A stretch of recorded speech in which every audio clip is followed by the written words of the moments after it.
Good morning, happy Tuesday. Welcome back to the Devore Wild fam. Grab your coffee.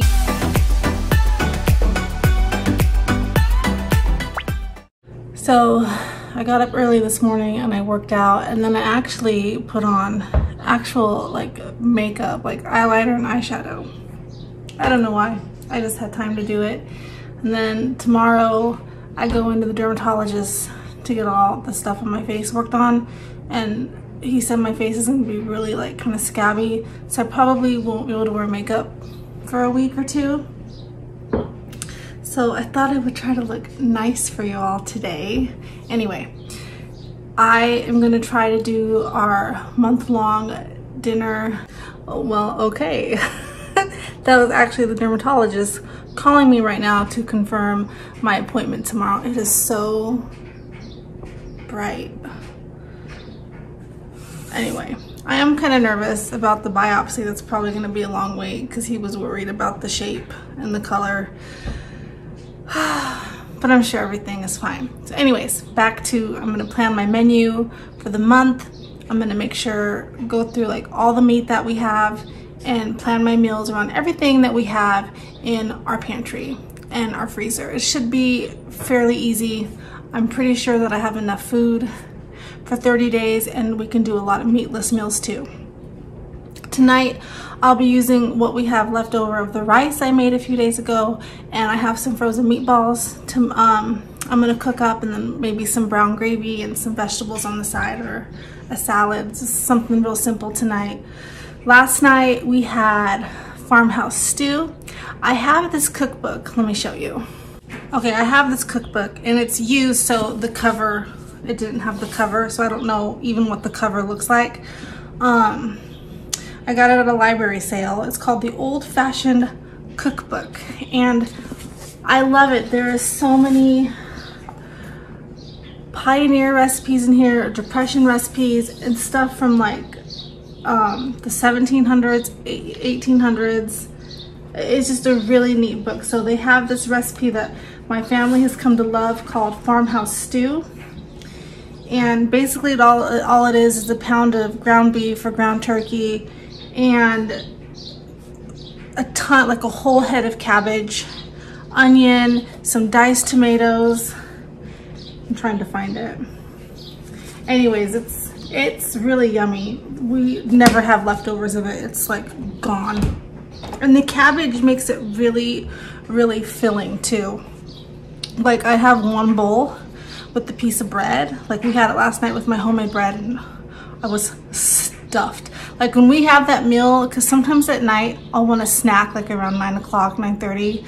I'll start wanting to snack on something, and I'm never hungry after we had that. I had a cup of tea, chamomile tea last night, and I was done. No, not the chamomile from my garden, in case you're wondering. I am gonna go harvest my flowers today and some of my mint and make some tea, so that will be an upcoming video, so stay tuned. Anyway, so this book's got dinner and appetizers and desserts, and I use the peanut butter cookie recipe out of here, and it's just a really neat book. So it is called, like I said, the Old Fashioned Cookbook. It's just a really cool book, and I like how for some of the servings it gives a little history of how it got its name, Milwaukee style. Oop, I just lost it. Milwaukee style spatizel. I don't even know how to say that. Parsley dumplings, asparagus casserole, imperial. Anyway, it's a neat book. I like it. Most of the stuff are pantry staples that you should already have in your pantry anyway. So that's what I'm gonna do today. Also, I wanted to talk about homemaking a little bit. A lot of my followers follow Coffee with Kate, and I'm so sad that she is taking a break, but I applaud seriously what she is doing. She is such an inspiration. I hope that she does come back. But she talks a lot about homemaking, and I thought, well, maybe I'll kind of give my background with it. So here it goes. How I decided I wanted to be a homemaker. Growing up, I didn't have the traditional mom in a sense. Now, I love my mom. This is not in any way a put down, but both of my parents worked, and they worked really hard. My dad worked construction, so he was gone from like 3 in the morning, sometimes till 8, 9 o'clock at night, because we lived in Southern California, and he had to commute. He had to go where the work was, so that meant really, really long hours. And when he got home, he was bone tired. And then my mom actually worked down the street at the elementary school that I went to. It was the same school she had gone to when she was a little girl. She was a teacher's aide, and then she ran the computer lab, and then she was the librarian until she retired. So that was nice. Like, I'd get up with my mom and I'd just, you know, go to school with her. But after school, because she had to stay, you know, a couple hours later, I would ride the bus and go to my grandmother's house. So we didn't eat dinner a lot together as a family. I remember when I was really little we did, but my sister is 6 years older than me, and because of my dad's hours, and my sister was like in drama, and she was just older, so she had friends, and she was just, when I was little, you know, still in elementary school, she was already in high school. So our schedules never matched. It made eating dinner hard together as a family. Plus, when I was around 10, I made a gospel record. I sang a lot. I toured different churches. I was in a lot of like community theater, actually like college plays. So we had to commute because we lived in a really small town, so they weren't like close to our house, but you know, practices would be after school from 4 until 10. So either sometimes my dad, if he would get off early enough, he would take me to practice, or my mom would. And a lot of times that meant eating at McDonald's or Jack in the Box. And I was a chunky little kid. My mom, I mean, she cooked every now and then, but it was, you know, very simple things like spaghetti, or like I remember her making a lot of tuna, a lot of shake and bake chicken, just a lot of frozen dinners. It's just because we were always in a time crunch. And she didn't really enjoy cooking. She can cook, but it's not her thing. Like my mom is full Mexican, and her mom cooked great, like great Mexican food. Like if I wanted, like we'd always go to my grandma's house for breakfast, and sometimes dinner too. But my grandmother, she was very, very OCD, and she did not like anybody, not even her daughters, in her kitchen. So she never taught my mom how to cook.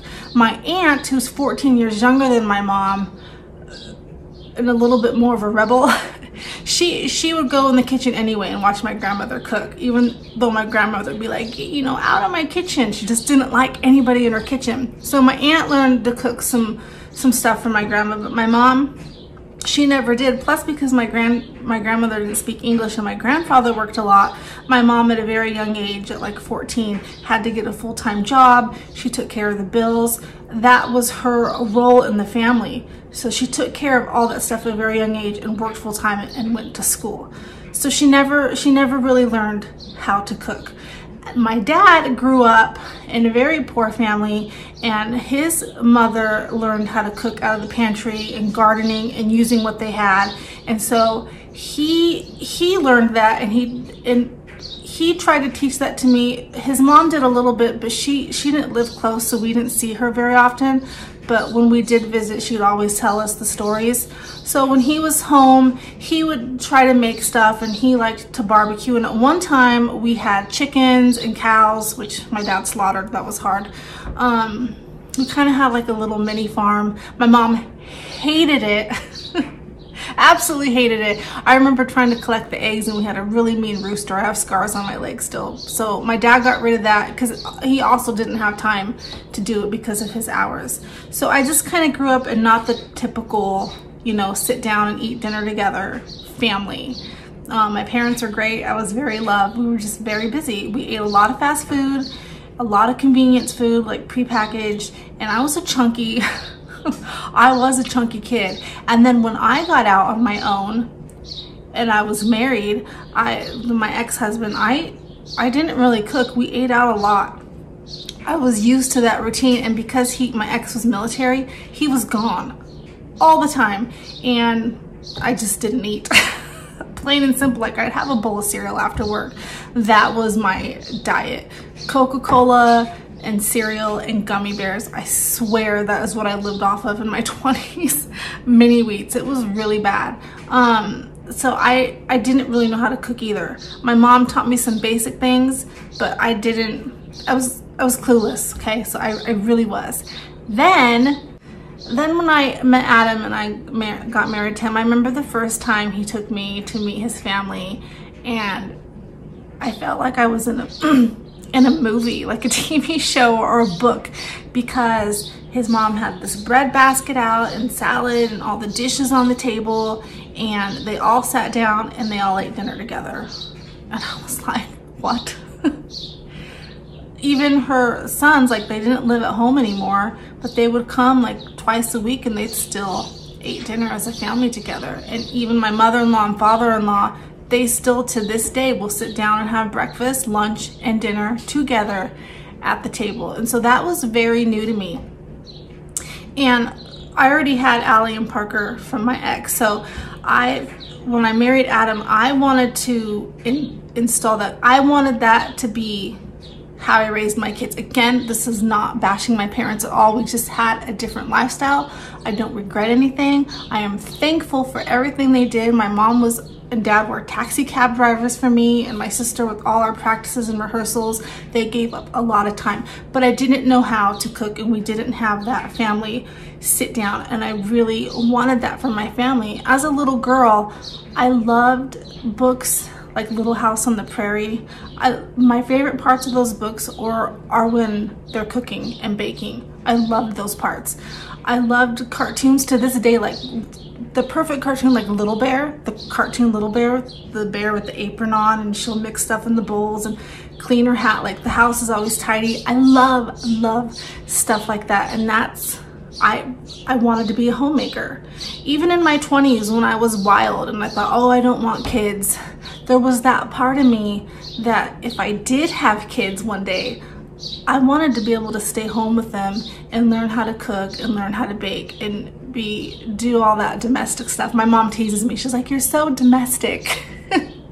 The truth is, I like being domestic. I like hanging my wash out on the line. I like cooking and baking for my family. I am not the greatest cook. I am more of a bake. I like to bake because I like to follow things to the T, where my husband likes to cook more and throw things in, but he has taught me a lot, and so is my mother-in-law.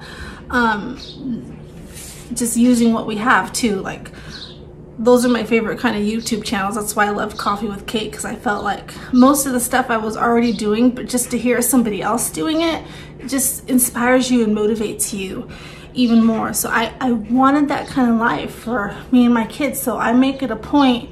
Now, we don't always sit down together because, you know, life happens, but for the most part, we all sit down as a family and have dinner together. And it is chaotic and it is crazy, and I never thought in a million years I would have this many kids. I couldn't even have kids. That's a whole different story. Like, I had to go on fertility medicine to have Allie, to have my first. But this is my life and I love it. I like cleaning my house. I mean, I don't like scrubbing toilets, you know, but I like keeping my house tidy. I actually like doing laundry. I don't have a lot, so I better like it. I don't mind washing dishes. I do get frustrated with my kids when they don't help out because there are so many of us. It can be overwhelming if nobody's helping. So I try to teach them how to cook and how to clean up after themselves and clean as they go and keep the rooms picked up. That can be a whole nother vlog, because my 15-year-old, she cannot, well, she's gonna be 15 on the 29th. She cannot keep her room picked up. Anyway, I like wearing an apron. My mom teases me, so yes, Mom. I am domestic and I do like it. I like being a stay-at-home mom. I think even if Kennedy wasn't special needs and I didn't need to be here, I don't think I'd want to work. I like my job here. I think it's important for my kids that when they come home from a school day, I'm here for them to bake them cookies or listen to what happened with their day. I enjoy it. And when they're all at school and I have that little bit of downtime, that's important. I'm glad I'm not having to rush out and work like while they're at school, because that's how I can keep my house picked up and catch up on laundry. I'm not saying I would never not work if I absolutely had to, but this is one of the reasons why we choose to live so frugally and simple, because my kids like me at home and so does my husband, and I'm okay with that. I'm okay with my role of being a housewife and a homemaker. I have even taught myself how to sew a little bit, like to mend clothes and sew on buttons. I'm not that great at hemming pants. I'm still learning, but I enjoy being a homemaker. So cheers to that. If you can relate, leave me a comment. I love it, love it, love it when you guys comment. Oh, and so we're monetized now. I don't know what I'm doing, so I try to put it so you can skip the ads so you don't have to watch them. I'm trying to figure out how I can do it automatically so there's not so many, because I noticed that some of them have like 3 ads in it and I don't want that, so I apologize. I'm working on it. I'm new to it, so I'm still trying to learn how to do it all. But okay, so next time I see you, I will be with the paper and pen planning our month-long dinner menu. So real quick, I had some bananas that were very, very overripe. So I made some banana bread using that recipe out of the book. I didn't have any, my kids don't really like nuts. I do have walnuts, but they're not crazy about them. So I just added some chocolate chips into it. I'm gonna scrape the rest of this out. And I got it out of that old-fashioned cookbook also, and it's a really good recipe. So I still haven't done my menu, but Kennedy wanted an egg. I already had some, so I'm making her an egg. I better turn that down. And the banana bread's all done. Took about an hour. I watered everything outside really good, so I'm going to cut this up and let the kids eat it. And Parker brought me all his blankets to wash. So last night we had a little bit of a fiasco. Our cat found a bunny's nest, a rabbit's nest, and dragged little tiny bunnies about this big. I mean, they barely had fur, their eyes weren't open. Dragged them out of the nest and was playing with them. It was so sad. And then the kids were crying and they were holding them, and I don't have the stuff to, you know, take care of them. So I called my friend who worked for Bunny Rescue, and she said really, like, when they're that, hold on. Anyway, she was telling me that when they're that small, there's not a lot you can do. Like, even like professionals, like, that try to rescue them, like 1 out of 10 will survive. So we couldn't find the nest. It was dark. She was telling us to try to find where the nest would be so maybe the mom could nurse them back to life. But it was dark and we couldn't find it, so they put them in a patch of leaves. Anyway, they did not survive the night. It was really, really sad. My kids were crying. They were heartbroken. But I did find where the nest was, because I saw the cat this morning. Jack, our black cat, came from a hole in the fence. And he had some gray fur, so he was probably messing with the nest again.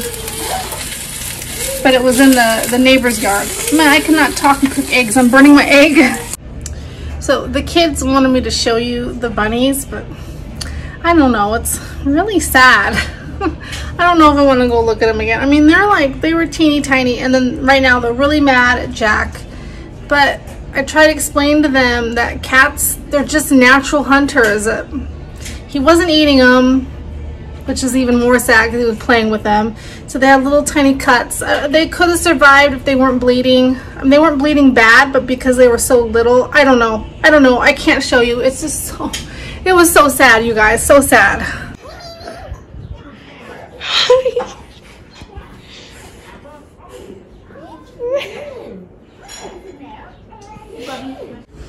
Okay, so I dug through my freezer and through my pantry. I didn't dig everything out of that big freezer, but I have a pretty good idea of what's in there. So I have made a 30-day dinner menu plan starting from today all the way until August 17th. So I went a couple days over. Now, I just wrote, this doesn't mean that we're gonna eat these things on these days, but this gives me an idea of what we have and the things that I can make without going to the grocery store. The only thing we might have to get is maybe some more ground turkey or ground beef. I'm not sure. There might be some buried in there. We got a lot of food packed in that freezer. But we have 2 turkeys in there. So I've put like turkey and then leftovers, turkey soup. So as you can see, very versatile stuff. Same thing with the sides. It doesn't mean I have to use these sides, but this just gives me a baseline of things that we can have. I did 2 breakfast for dinners. There might be more than that. In fact, I might do 3 if we end up running out of ground beef and I can't do one of the leftovers. We have plenty of stuff to make pancakes and waffles. I even have some frozen waffles out there. But yeah, like we even have stuff to barbecue. Like, so one of these chicken dinners, like the garlic chicken tomorrow, if Adam might even want to end up barbecuing that instead of me baking it. It just all depends, like on what time he gets home. But I have some no meat dinners in here as well. Sometimes we just make baked potatoes. And I actually have cans of chili, just bean chili down there that we were gifted in that Christmas basket that I could pair with the baked potato. We can just have that for dinner one night. We have ribs out there. We even have a tri-tip out there. We have tons of hot dogs. I have tons of stuff to make soup so we can have, oops, that's supposed to say split pea soup because we have split peas. Let me fix that. Every time I record, my phone wants to ring. Anyway, so this is our menu for the month. And some of this I just have stir fry with like no meat because we have so many greens from our garden that, you know, I'm always making rice and beans that I can just add some greens to that. And like I said, I do have 2 birthdays this month. So I don't know what Allie wants to do for her birthday dinner. Kennedy's probably gonna want garlic soup. I didn't pencil in garlic soup because usually Adam likes to make that for lunch, but that might be like a late lunch, early dinner. And I might take Allie out to eat, maybe just me and her, or me, her, and one of her friends. But again, this is a baseline, and this is a really good idea to do so that I know that I have these. Like I said, the only thing I might have to get would be some more ground beef or ground turkey. But even if I didn't get those things, I know that I actually wouldn't need to go shopping for dinner stuff if we didn't want to, because I have this baseline. And I actually think besides eggs, we probably have enough breakfast stuff for the whole entire month too, because a lot of times my kids, they like soup for breakfast. Like they like, I'll make like noodles with greens in it. Especially Kennedy, she loves pasta for breakfast. So I actually probably have enough stuff for a breakfast menu for the month. Now, lunch is you know, they kind of just eat whatever for lunch. It's very rare that I make one thing for everybody for lunch. So once in a while I do, especially if we have a ton of leftovers, I'll do that. But for the most part with lunch, especially because right now there's no school lunches, they are eating stuff like, they're just making peanut butter and jelly. Sometimes they'll make a box of mac and cheese because I keep stuff like that. I've got some taquitos outside they can have for lunch. We have ham and turkey. Sometimes the kids just like to make themselves a salad or some top ramen. So that's kind of been our lunch style. But yeah. So that was kind of long-winded, sorry. Anyway, that is my 30-day menu plan that I hope to be following. Again, not exactly, but for the most part. Look, we even have ribs in there. All right, well, he's gonna eat his kiwi and my husband's on his way home from work. And I'm gonna take Kennedy over to the park to enjoy some sunshine. Bye guys, chicken tendies.